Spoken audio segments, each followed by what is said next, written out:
Good morning. Sounds my sounds on. Yeah, I'm going to do a slideshow. I've got too many. I'm going to be very quick. I'll share my screen now. That will do it. Hopefully you can all see that. Yes. And so this, I've just summarized the points we're trying to cover here. Probably won't cover them in the slides, but I hope we'll get to discuss some of these things and practical ideas in the panel. And I've already been introduced.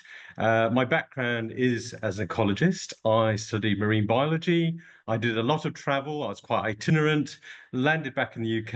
And as you mentioned, I actually started the Soil Association and wrote their technical guide on how to set up veg box schemes, because that was an ambition once. Then went on to manage their project looking at connecting communities with farms and farmland, and eventually set up my own business. And brought a lot of those values into it. And my story really is one of a hospitality business. So we're a trading for-profit business trying to do our best to operate in the sort of economic space that we're now in, and also do it in a way that is sustainable, and that is quite challenging. So principally, we're a brewery. We make beer. It's a manufacturing business, but the other half of our business is our tap room, cafe, restaurant. And I've just given some figures here of what we did last year, just to illustrate what that looks like. We have about 60 people on our payroll. We sell a lot of drinks and food, take a lot of money, and then give it all out again. So make very little at the end. And that is the reality of hospitality. Yet, I think hospitality has a real role to play in that local food economy. Just to, example there, we went through, almost 19,000 pizzas. That's 3 tons of flour, which sounds a lot, but actually to a farmer, that's just a good acre of arable. So not a huge impact, really. You need quite a lot of hospitality businesses to use all that flour. And on the manufacturing side, we went through almost 100 tons of barley. And produced almost 1 million pints of beer for the area, which I'm told is the equivalent of a small child's boot for every person in Stroud. So as part of our principles, really, we recognise that we don't just want to be sustainable, we actually want to look at how we can improve and regenerate. And again, our principal partners in that would be our land-based, nature-based suppliers, as they really are running the sort of truest form of sustainable business that we can actually operate on the planet, working with nature. So it's about exploring what those relationships are. So as a business, we try to do all the right sort of things. Our main commitment is as an organic brewery. So all our raw materials for the beer are organic, and about 94% of our revenue from the business, both our brewery and the bar, is based on organic or an ethical certified product. We use 100% renewable energy, and about 20% of that is now produced on our roof through solar panels. And in doing all this, one of the things that, if we want to improve, is to try and measure how well we're doing. So in looking at all those good things we do, we became a B Corp in 2018 as a way, initially, to measure our impact, but then increasingly it becomes a management tool to continue and, continuously improve our practice. That was our last score. We're just recertifying this year. I've spent a lot of time on spreadsheets. I just submitted them, so we're now in the verification process, and I'm hoping to do better than that this year in our 3rd certification. And again, looking at measuring, we've been measuring our carbon footprint, our climate impact now for 4 years. There's quite a nice platform. There's lots of software now which plugs into our business management system and our accounts. And this is a little snapshot of how we've done over the last 3 years. as the business has grown, you can see that our emissions have grown. But on the right-hand side, you can see the intensity, so the amount of carbon that we put out per pound of sales is reducing. So the intensity is reducing. And again, that's our ambition to reduce that eventually to zero with offsetting. And this slide here really is just to illustrate the biggest climate impact of most businesses is their scope 3. That's the sort of things out of their immediate control, and it's their suppliers, or where the goods go afterwards. And you can see here that the biggest impact for us as a brewery is our purchases of grain by far. So our choice on our suppliers of grain is quite important. And that's why we believe that organic is the right thing to do as a brewery business whose principal ingredient is malted barley. And you can see here that there is about 20% reduction in carbon on organic versus conventional. But the caveat here is that this is based on global figures. And actually, the data is quite poor. So again, in understanding the real impact of businesses, it's about having really good data, and that's something that we can talk about later. So for our business, just looking forwards, we have a real commitment to local suppliers and indeed our customers as well. I think the next, well, we'll just go through this. We continue to be an organic brewery. We're looking at renewable energy. I think looking forwards, our next steps is really looking at mitigating our emissions, because there's going to be a point where we just cannot invest within the business to completely reduce, and offsetting is inevitable. And again, for us, it will be looking at our supply chain and working with sort of nature-based solutions, preferably here in the UK. So that's an ongoing discussion, and something that might create a budget between businesses to really invest in our immediate local landscapes. Just a slide illustrating the benefit to biodiversity and wildlife in organic farms. And again, to illustrate that, there's about 12,000 tons of organic malted barley produced each year, compared with about 1.8 million tons of conventional barley. And if that was extrapolated to those farms and they all became organic farms, then that would have a massive impact on biodiversity in our landscape, especially insects. Just rush through these, just illustrating we're using small-scale traditional maltings. And again, they manage the supply chain from local suppliers to our brewery. This is actually an old slide. David no longer works at Highgrove, but just to illustrate that a lot of our barley comes from about 15 miles radius of the brewery. And indeed, it's actually more like 70% of our spend is on suppliers within a 50-mile radius. And it's closer to 80% of our income is actually from customers within a 50-mile radius. So quite a small scale. Then as a business, one of the things that we're particularly passionate about is cask beer. And again, there's a reason for that. It's the most sustainable way to drink beer. So therefore, if we're selling beer, we'd like people to do it like that.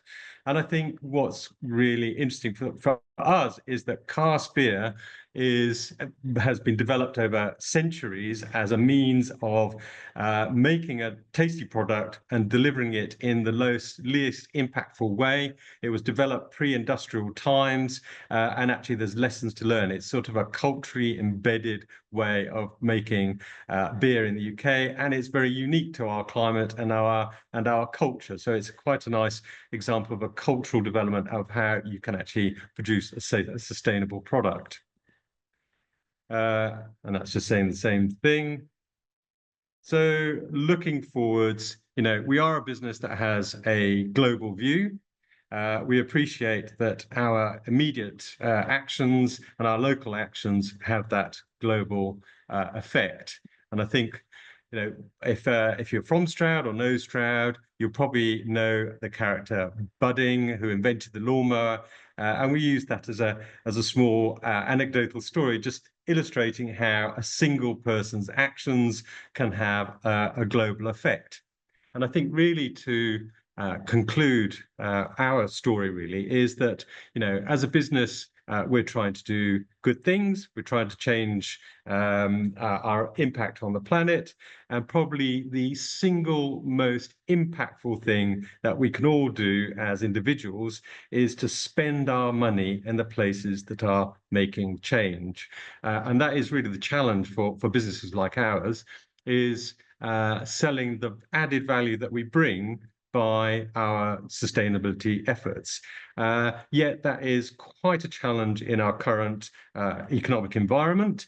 Just to illustrate for us, the change in national insurance for our business means that we have to, well, it adds about £45,000 extra cost to our business, which means that we probably have to sell £150,000 more goods and services just to cover that cost. And that is just one cost that is continually rising. So the dilemma really is between spending money on things that are doing good and those values and the realities of our modern economy. And that is really the challenge we have. So businesses are led by leaders with principles, values, and a vision. And that's one way things will change. And of course, the other is through good policy and strategy to see a future that we might like to see. And that's the end of my presentation. I hope I kept within my 10 minutes of time and look forward to further discussion.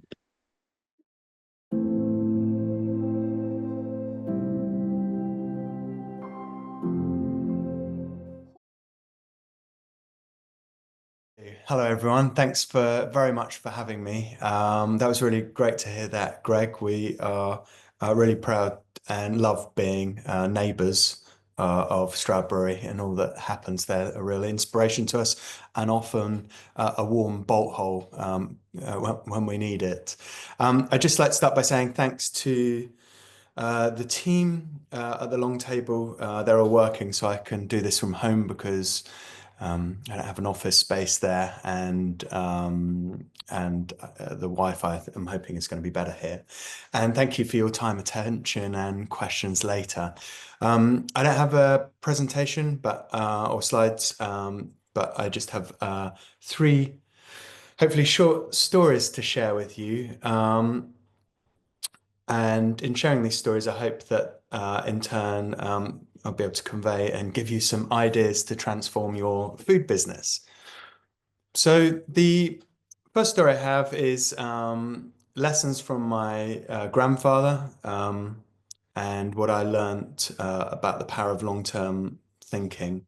I'm a fifth generation baker, and my son Milo, he's just finished his baking apprenticeship. He's sixth generation, and he's baking in Japan at the moment. So the family tradition continues. It got started for me. The earliest I can remember going back is probably to about the age of 4, growing up above the bakery, Hobbs House Bakery, our family business in Chipping Sodbury, jamming donuts. And the thing about getting involved at a young age is, well, it was a delicious and exciting thing for any child to get involved with. But I guess it taught me that there's dignity and reward in work. I specifically remember my grandfather teaching me the importance of cleaning van wheels properly. He told me that he gave the example of who wants to wear a nice suit and have dirty shoes. And I suppose that opportunity to get involved at a young age taught me lots of things, including that all the details matter. Also, about the age of 4, my grandfather, who was a baker, he went to Bristol with a couple of pounds and went around looking for work. And about the 30th bakery that he got to didn't only offer him a job, but the baker was planning to retire with no one to hand the business over to. So they worked together for about a year. And my grandfather was able to buy that business off of him by working with him. And that got things started, and he ended up with 22 hot bread shops. They were named after the people that ran those shops, and about half of his workforce were people that had left prison, needing a job. He found that there was a workforce that were, for the most part, up for working through the night, and I think that set a real example for me that, when we look broadly to who to do our work with, when it's, it opens up to lots of failures and stories of woe, of course. But when it works well, there's chance for new second opportunities, and really coming alongside people, being with each other in a shared work. And that can really foster loyalty and a shared sense of ownership. In the context of there being 22 hot bread shops, my grandfather realized that flour was the most expensive. He knew that flour at the time was the most expensive part of the whole operation. These days it's labor, and rightly so, I guess. But he determined to grow his own flour and mill it. So that was part of my context growing up, seeing the importance of that supply chain. He ended up with 600 acres of organic grain and an Italian mill. And I remember as a young child being part of his establishing the Guinness World Record for the fastest loaf.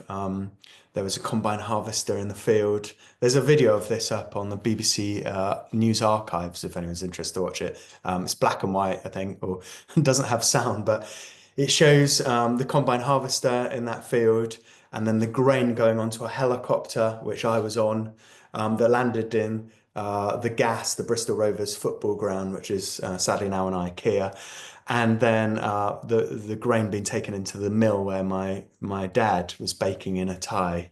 I took milled it and made it into bread. And there was something about that obviously really captured my imagination as a young child, while getting to go on a helicopter, but just the fun and joy and love of food. And in that fun way of establishing a Guinness World Record, he was able to communicate to a much broader audience that this was organic grown grain, locally milled and then made into bread. Curiously, my dad took like over half a minute scraping black treacle into the dough mixing bowl. And if you're trying to make the world's fastest loaf, I was curious as to why slow it down by at least 30 seconds. And he said, well, of course, it might be the world's fastest, but it had to taste good. And I think that illuminates something of our work and approach, which has been to do things the long, slow, hard, stupid way. But as long as it's delicious, that gives reason for people to join in with that great work. So. Yeah, there was a lot that I was able to learn from, as a fifth generation, from standing on the shoulders of those that have gone before, and particularly the importance of long-term thinking, not making decisions for the next quarter so much as taking generational view. And I think this really is powerful when it's applied to our land and what we might do to influence and change our food systems. Then the second story I'd like to tell you is just about baking around the world and a leap of faith that I took.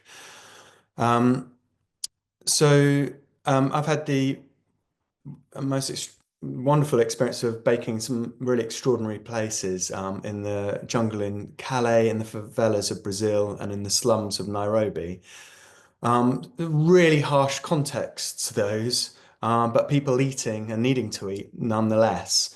And what I noticed is just wherever I've had the great privilege to travel to, that people take if they can, the time to eat and come together around food. It's something that seems innate in our human nature, and can be a joy every day to join in with something like that.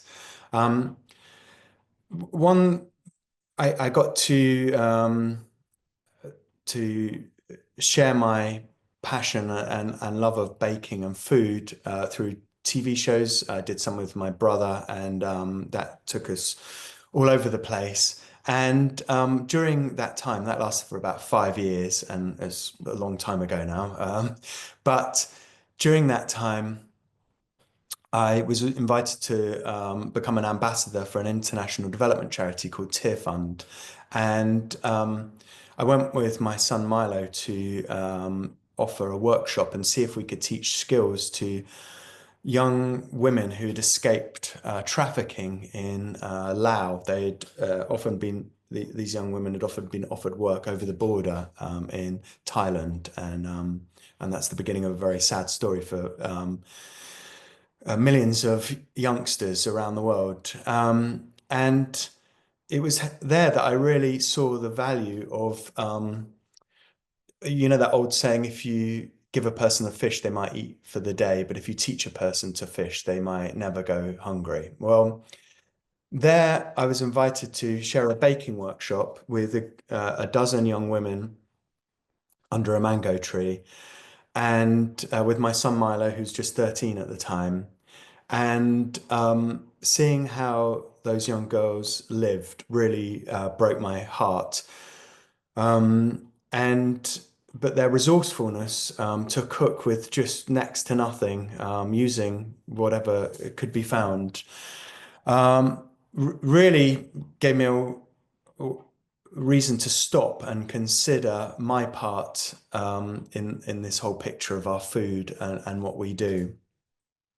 I saw that by teaching how to make churros as a little roadside snack, there was other people teaching hairdressing with just scissors and a mirror, or motorbike repair, very low cost micro businesses that require that can be financed in a very easy and cheap way. Well, we packaged this up into training, and that project raised over £1 million and delivered training to 50,000 youngsters around the world. And I found that I needed to step out of my 100-year-old family business, and yeah, it was really a step of faith. And with the support of my wife Anna, and by meeting Will Mansell at the Grace Network, I was able to take the dream of the long table and give it a go. It's required a compelling future of a better vision in order to take that risk and that step of faith. And I believe in abundance mindset, that there is enough in the world. We just have logistical challenges of things not being in the right places. And I'm sure, as you're aware, there's many better ways to do things to lessen the impact of our food system. The third little bit I want to talk about as quickly as possible is just the getting started and what the long table is, and a question that for me has changed everything. I learnt that a good question can really frame a problem or an opportunity, and I'm sure it's something that you might want to consider in your situation if you're wondering what to do next. But for me, the question emerged as, what if everyone in our community had access to great food and people to eat it with? The long table is in no small part emerged out of trying out and finding, in some cases, answers to that question. We got started 7 years ago here in Stroud, and at the heart of what we do is, as a team, is our sense of being students of what we call radical hospitality. It's a term I think we made up. It's about trying to offer the hospitality. And by the way, I should just mention that the Long Table is a CIC, a social enterprise, and it's a community restaurant offering a pay-as-you-can meal to anyone that comes. And I think this having a particular focus on radical hospitality, that's to say, to see hospitality as being not only a restaurant, and that we already know, but it has within it the word hospital. it turns our attention slightly to really consider who's not at the table, who would benefit most from the delicious and nutritious food that we can cook, and then making a safe and welcoming space for people to come in and join in with that meal. I'll share with you just a couple of stories of radical hospitality, or just little vignettes, little postcards, if you will. One was by adopting a pay as you can model of offering the same great food to everyone. We've had a moment where we've seen at the table bishop, buskers, and billionaires all eating together, people really from all walks of life coming together because we have a pay as you can offer. Recently, we were threatened with eviction for the second time, and word went out that we were going to be moved out of our building, and over 500 local people came to show support to an evening, a community evening we hosted. As a result of that, lots of wild things that were way beyond our control, or apparently beyond, felt beyond our influence, just rippled out, that the community gave us a mandate to stay, even though we didn't know how we would. Over 3,000 women from the Stroud Sisterhood group signed an open letter to our new landlord, pleading for us to be able to stay. We needed a hero, and James Bond himself, Daniel Craig, gave us £50,000, which helped with a war chest for what on earth are we going to do to try and improve our chances to stay. And without that, we would have been doomed. And ultimately, through all of the attention that the threat of eviction caused, a very generous local family bought Brimscombe Mill, where we work from, so that we can stay. There's been a few things that help us navigate the uncertainty of this new world that we find ourselves in. One is going at the speed of trust. Really is a principle that works so well for us. We've seen that small starts, just learning with whether it's a new organization or people, what's the smallest thing we can do to start and get to know each other and be in relationship. And that's how all of our biggest partnerships have kind of given us momentum, have started in that way.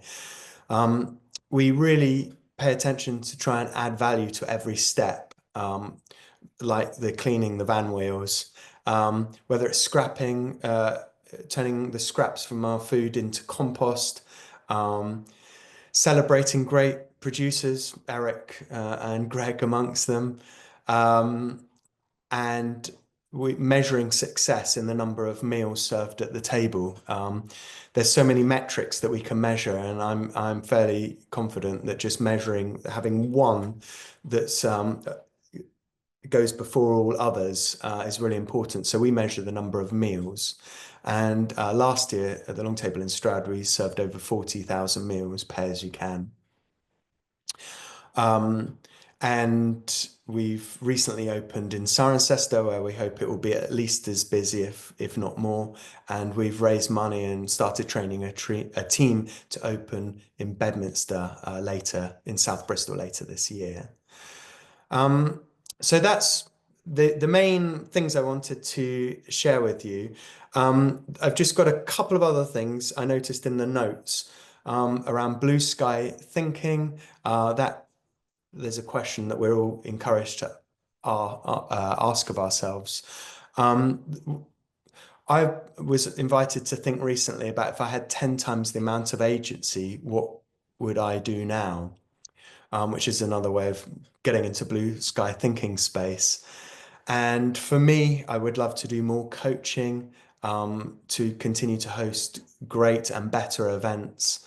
And I would love to get out more. This is a rare thing for me, to be able to talk about and share what we do. With regards to resistance that we might meet in whatever endeavor you're engaged with, I've thought about that too. And I think one big one for me is that social enterprise is so little understood in the world at large.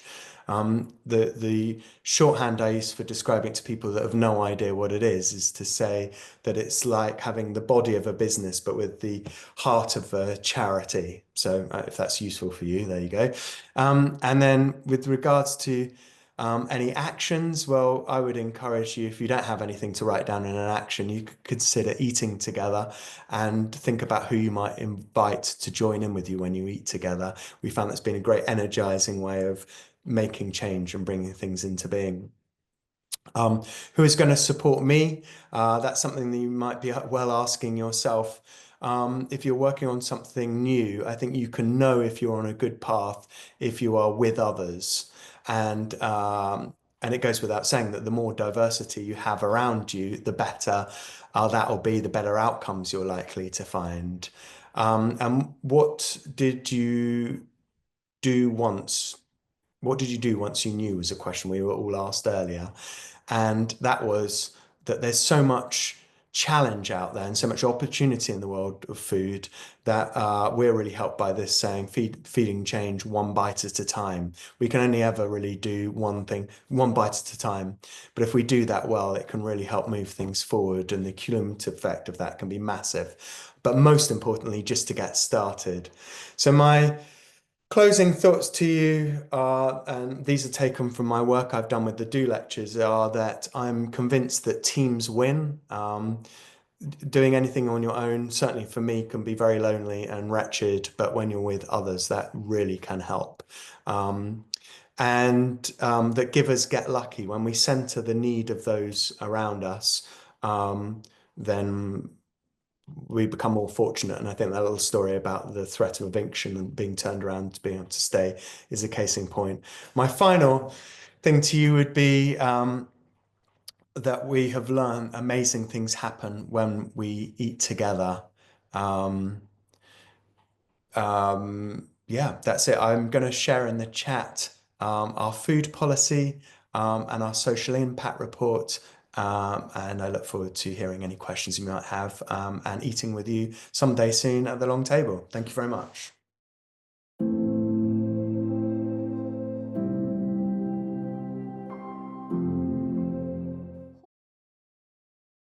Hi there, I hope everyone can hear me.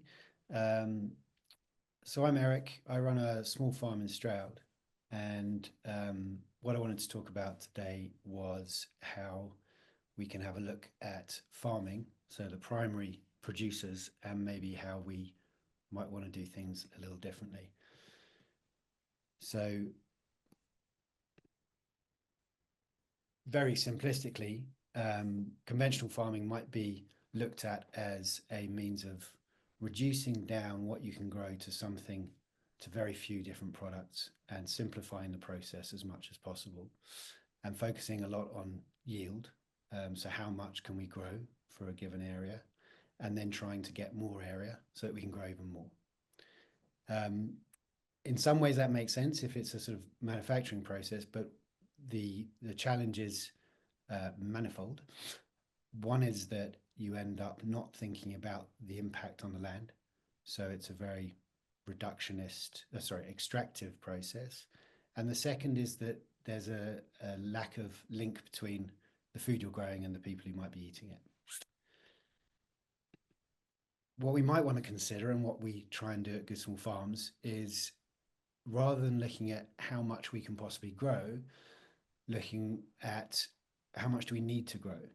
And that question is it's a bit like a minimum viable product in a software development process. So we know we want to develop a great product, but we also know that there's a minimum that we need to do for it to be acceptable.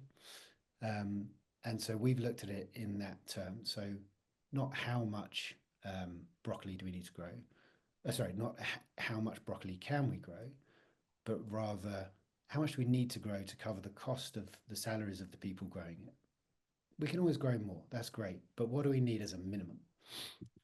And rather than the reductionist approach of wanting to grow just one product, what we want to do is diversify, because we know that if we only had beef cows and we got TB, we would have all sorts of restrictions around what we could do.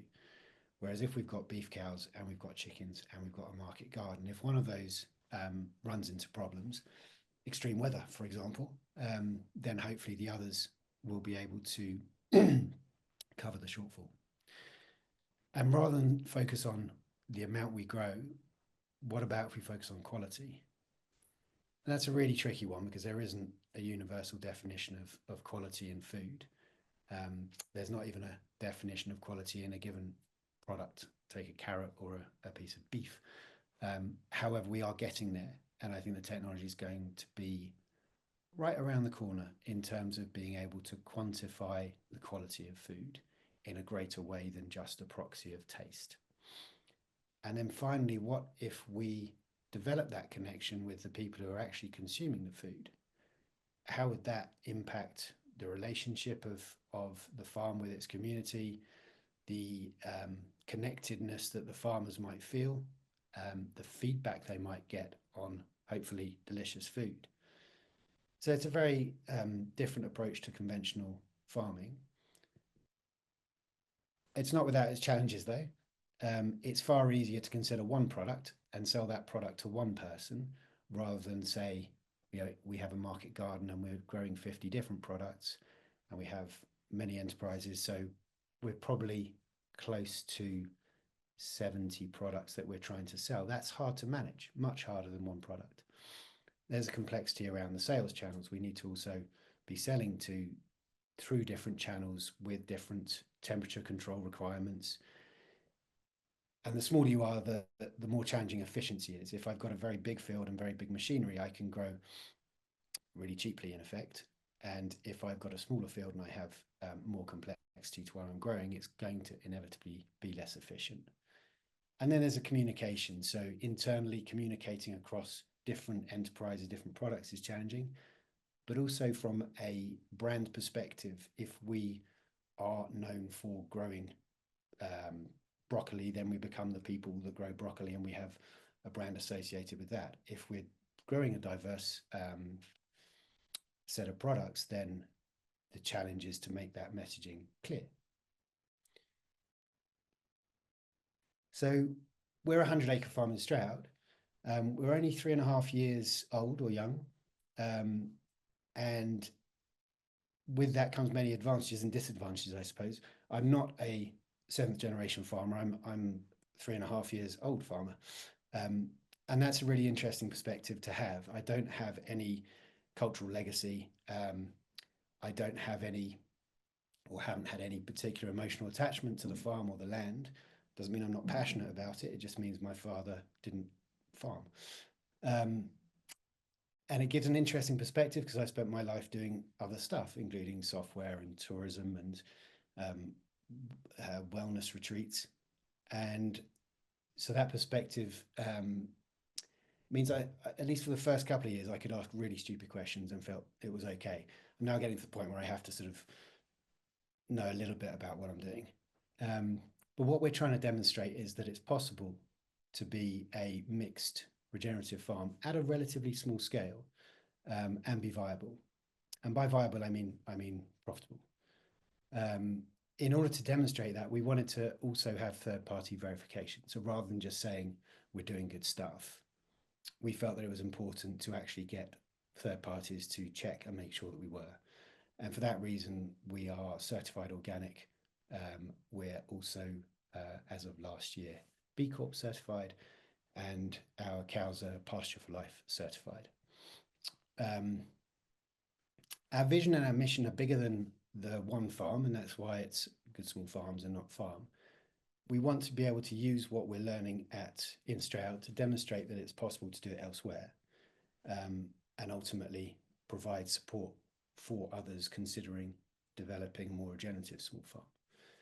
And I have to say, it's not the solution for every farm. Some farms are way bigger and this wouldn't be appropriate, or they're not near a place like Stroud that has great people to buy our products. But there are certainly many farms out there that could be doing more regenerative, diversified farming. So when we looked at how to start on this journey, we actually started with the concept of the diet. So rather than, oh, I've got 100 acres, how many cows can I fit on 100 acres? We looked at the time there was a report by Eat Lancet around a sustainable diet. So it was the first major report that suggested a diet that correlated not only to being healthy, but also to being appropriate for the land that we have. And unsurprisingly, it started with, well, we should eat loads of vegetables. It then said we should also probably eat some animal protein and other protein, and not so much of the carbohydrates. We then looked at the farm and said, okay, we can't do arable, we're not big enough, but we can certainly do veg. And so we started with a market garden. And that helped from a business point of view or from a strategy point of view, because we immediately had customers who we interacted with on a regular basis. So we started a box scheme, and we are at Stroud Market and a few little markets during the week. And we have some wholesale customers such as the brewery and the Long Table. And that developed relationships with people who we could then sell other stuff to. So we developed the sales channels once. And then as we developed further enterprises, such as we've got a herd of mostly Herefords, and we've got some layer chickens. We've recently started a mushroom enterprise, and we've got some fruit and nut trees in an agroforestry system. We can sell the same products different products to the same people. So where we are now is that we've got 7 enterprises within Good Small Farms. So Good Small Farms is a limited company for profit, and the enterprises include, we have a farmhouse that we rent out, which is not particularly regenerative, but helpful. And then mushrooms, fruit, nuts, market garden. We also have a tree nursery where we're growing trees to then sell to people so that they have their own fruit and nuts to eat. And importantly, it's 12 people. So the challenge around the complexity of trying to do many things at a small scale is really mitigated by the fact that we've got 12 people who are really good at what they do and are really passionate about what they do. And this sort of tackles the stigma of the farmer who can't escape the farm because there's no one else to support them. We have a rota for the weekends for watering the seedlings and for checking on the cows, so that we can all take time off. We all take holidays. It's more like a job than it is a lifestyle, even though it's a deeply passionate job. And we're expecting to make around £250,000 this year. We're not stopping there. So the next challenge we have is, how do we mitigate gluts that we have and timing of perishable products so that we don't waste anything? So we're working with the Great Plate, which is also a Grace Network, CIC, delivering school meals to try and utilize their kitchen when it's not being utilized, to take things like mushrooms to dehydrate them, beef fat to turn into tallow, and in due course ultimately making frozen meals out of awesome ingredients. We also are looking at fiber. So not that it's something, a main product of ours, but when we take a cow to the abattoir, there's a potential hide that we're not getting back. So I'm working with the British Pastured Leather group, so Alice and Sarah, to understand how we might be able to develop a leather product as well as the beef, so that we're not wasting any of the animal. And then finally, develop blueprints that are adaptable enough that they're useful for other farms to use, based on our experience and the pains that we've gone through, to hopefully mean that they don't have to go through. And what I haven't put on this slide is, I think ultimately the challenge will be ownership. At the moment, I own the farm, but for it to be really long-term sustainable, it needs to be a different ownership structure. So we're looking at purpose-driven entities and how that might work in terms of mitigating the risk of the mission drifting and, for example, the farm being sold to developers. That's all I have.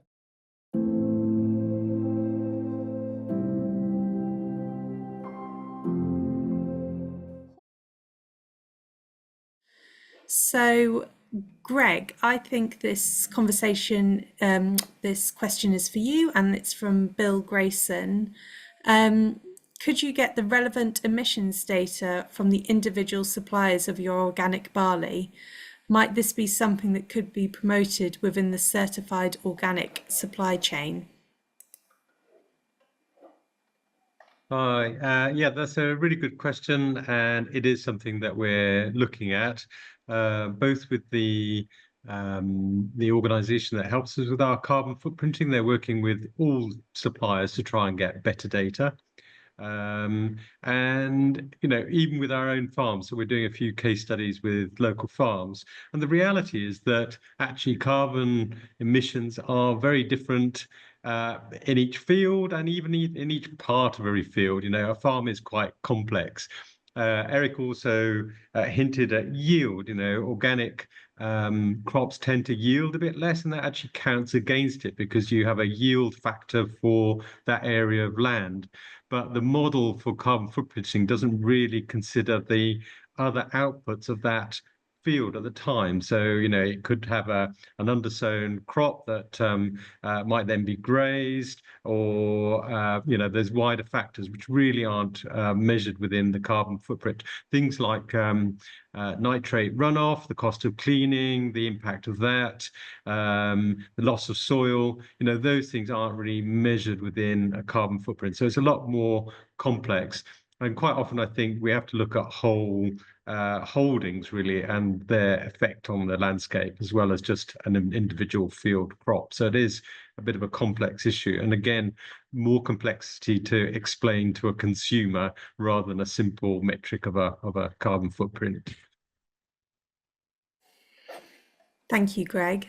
And I'm just going to just scan through that nobody has their hand up. If not, we have got another question ready. No, so let me just take a look at our sheet here. And Greg, this is another question for you from Pri. You mentioned that Stroud Brewery is actively reducing its carbon intensity per pound of sales with the ambition to reach net zero.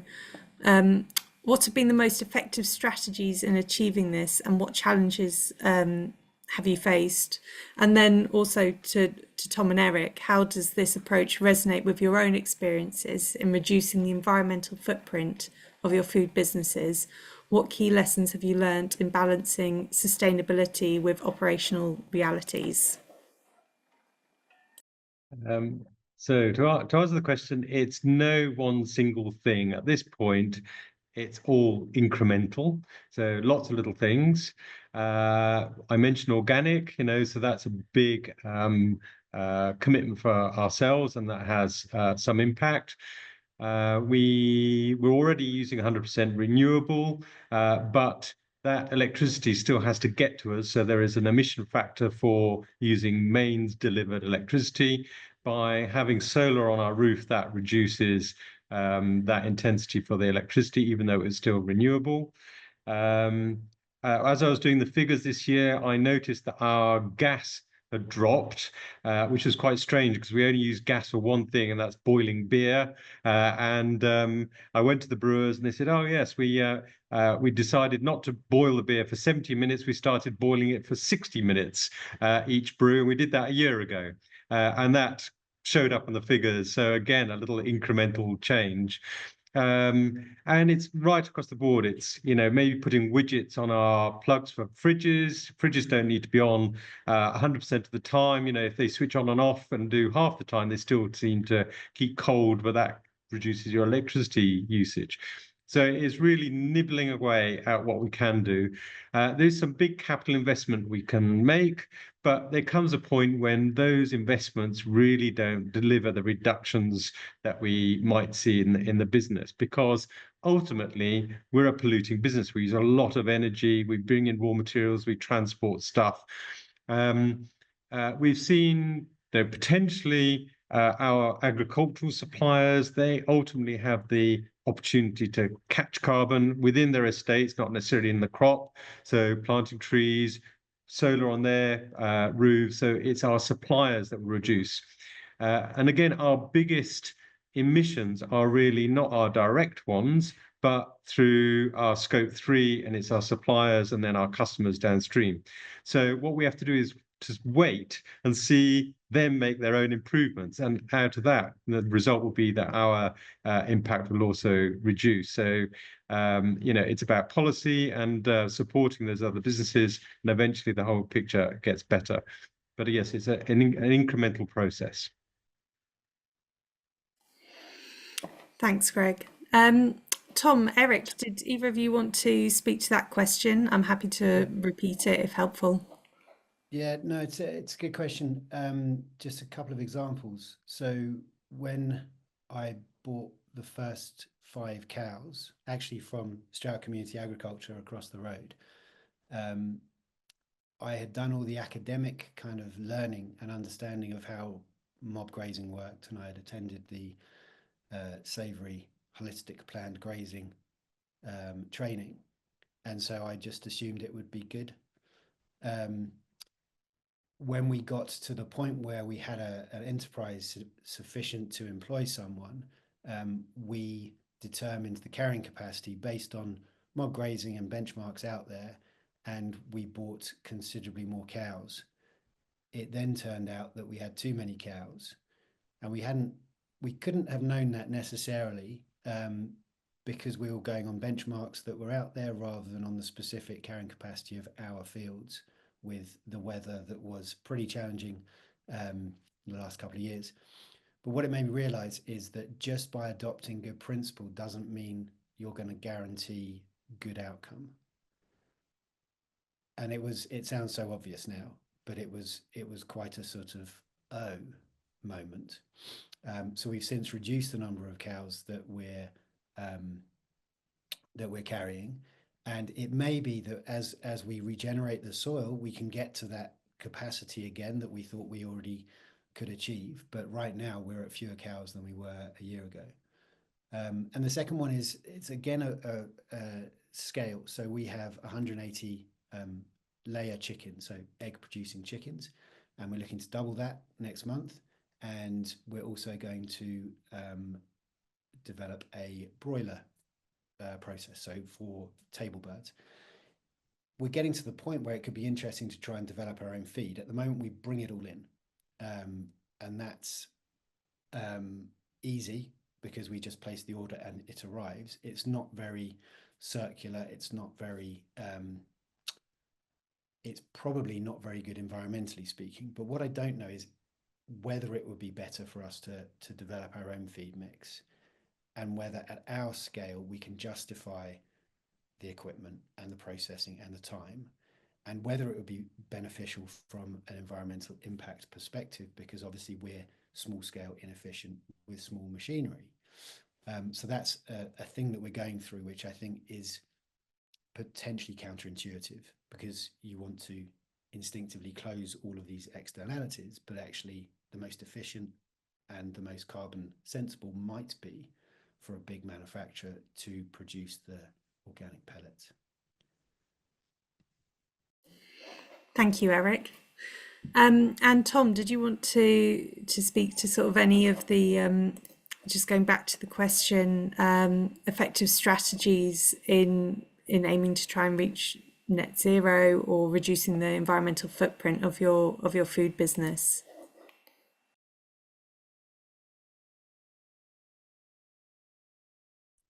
Hi. Yeah. So I think anyone that knows us or looks will see that there is great value in agreeing the direction. Like, if we want to be as sustainable as possible, then we can take decisions as we can to kind of, we're on a journey towards something rather than starting with what we deem to be perfect.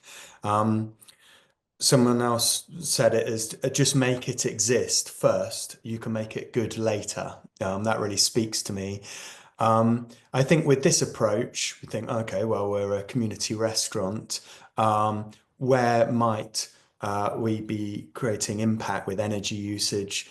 You quite quickly can see that there's some things that we can and can't control. Where we work is very cold, so we just heat small pockets In time, we will look to put solar on the roof, but it's only recently become an option for us. So we'll have to fundraise for that. But what we can do in the meanwhile is look at, well, who's growing great food nearby that we might use. And so in this kind of journey from starting with what we've got, and I would encourage anyone else to do the same, journeying towards something that we're going to be learning and getting better and improving as we go along, that relationships for us have been absolutely key. So I know that we center and focus on data, and that creates a huge, there's just a huge industry of data gathering and analyzing and collecting.